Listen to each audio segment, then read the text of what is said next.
Taxes don't just change prices and quantities, they also impact economic welfare. In this video, we'll explore the welfare consequences of per unit taxes.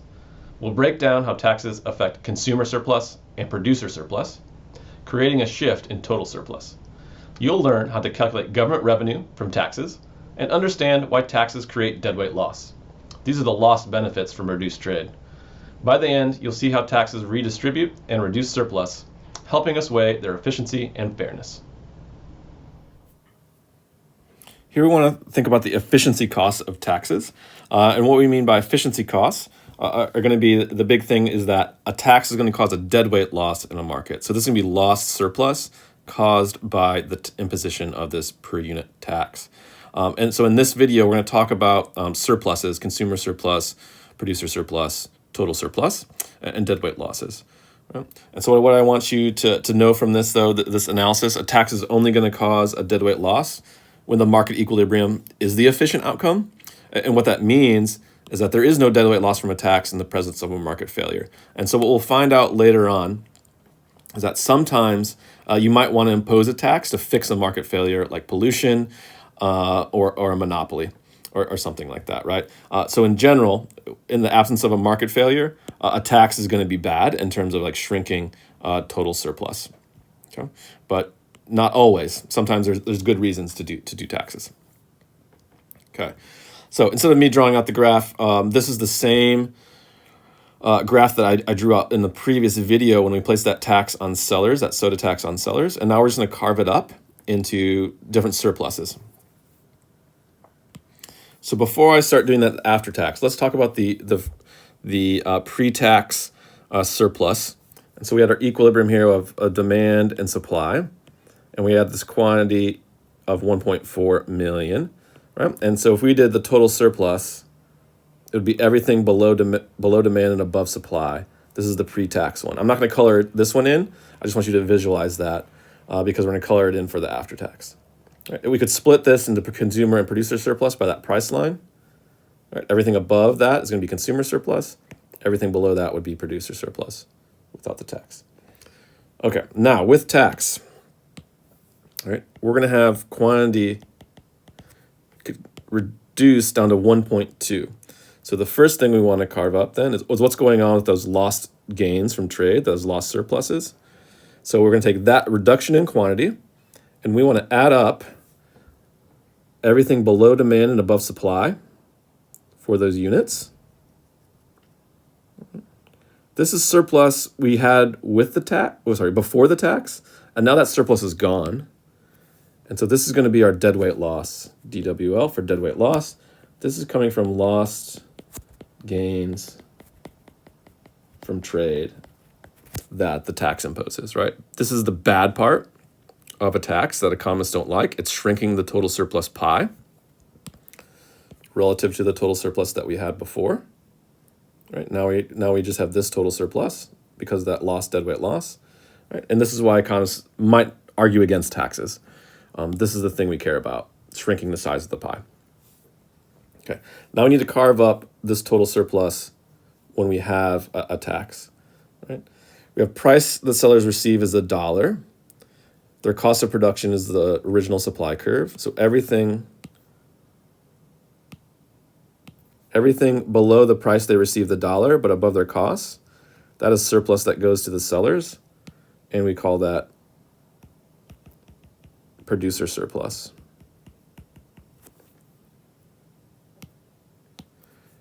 Now, everything for the buyers, their marginal benefit is the height of the demand curve. They have to pay $1.30 now after the tax. So that area there is going to be that extra surplus they get from buying that good. So everything below demand, but above the price that the buyers pay, that will be our consumer surplus.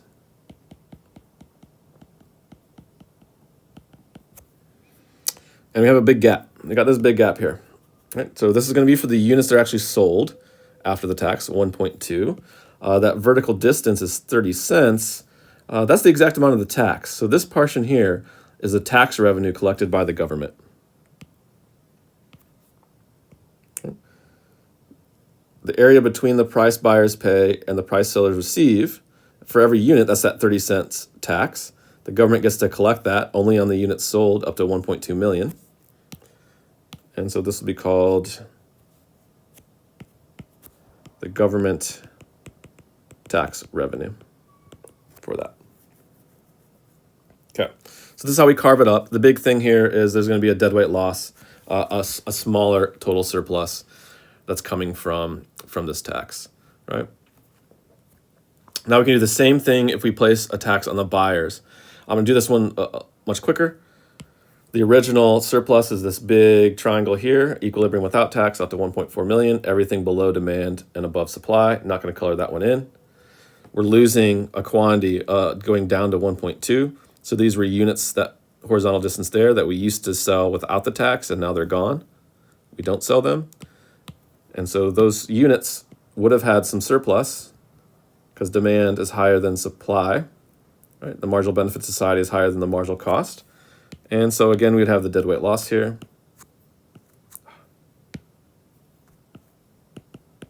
From that. Producer surplus is everything below the dollar price sellers receive and up to the quantity sold. So we would have our producer surplus again. Consumer surplus is everything below demand, marginal benefit, but above the price the buyers pay after the tax, $1.30 for the quantity, up to 1.2 million. We have our consumer surplus. And again, we have our government revenue for that 30-cent difference between the price buyer pays, price seller receives on the quantity up to 1.2 million after the tax that's actually sold. And so that would be our government revenue that the government would collect. This graph is exactly the same as with the tax on the sellers. I'm going to flip back and forth so you can see it. Those areas, exactly the same. Because it doesn't matter what the law says if who pays it, buyers and sellers, on the impact on the prices or the quantities. Therefore, there's no difference on the impact on the surpluses and the deadweight loss, whether the tax is placed on the buyers or the sellers again. Okay, great. So what I'm going to have to ask you to do on practice questions for the exam is I'm going to be able to calculate these areas, right? So you would have a graph like this with all the numbers.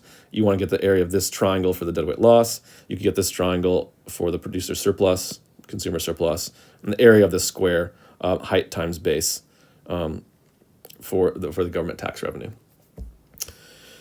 Okay, so we have a new graph here. We're placing the tax on the seller. We know that this is a $6 tax that we've seen in a previous video. What I want you to calculate is the deadweight loss calculated by this tax. So why don't you pause here and do your calculations, and then I'll go through the answer.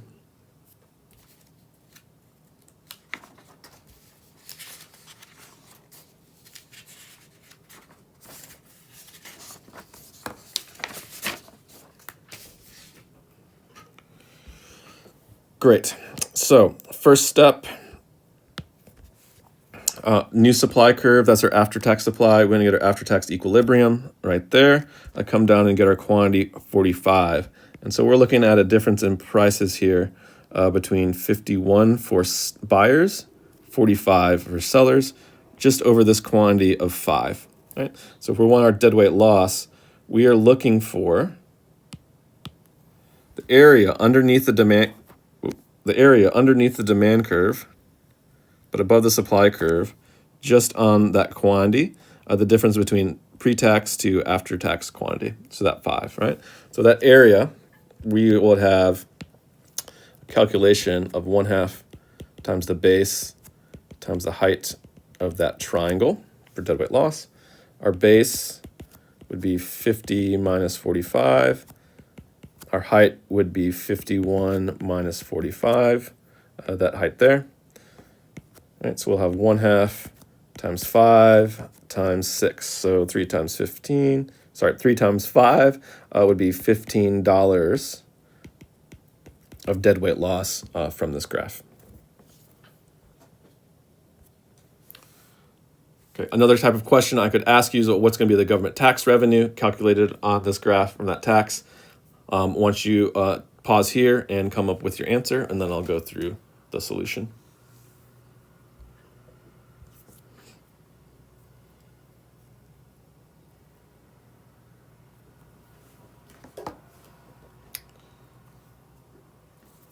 Great. So the first step is always to find that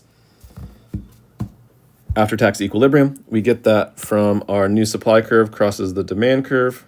That'll give us our quantity of 45 after the tax. And we want to get our price buyers pay is 51. Price sellers receive is 45. That vertical distance there is going to be $6. Right? So every unit that is sold, the government's going to get $6 in tax revenue from that difference between the prices.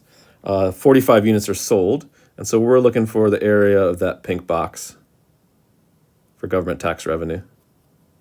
Right? It's got a height of 6 and a base of 45, and so our tax revenue is going to be equal to tax times quantity after tax. So it's area of that revenue, area of that square. So that's going to be a $6 tax times 45 units sold, and that will give us $270 in government tax revenue from this tax placed on this graph.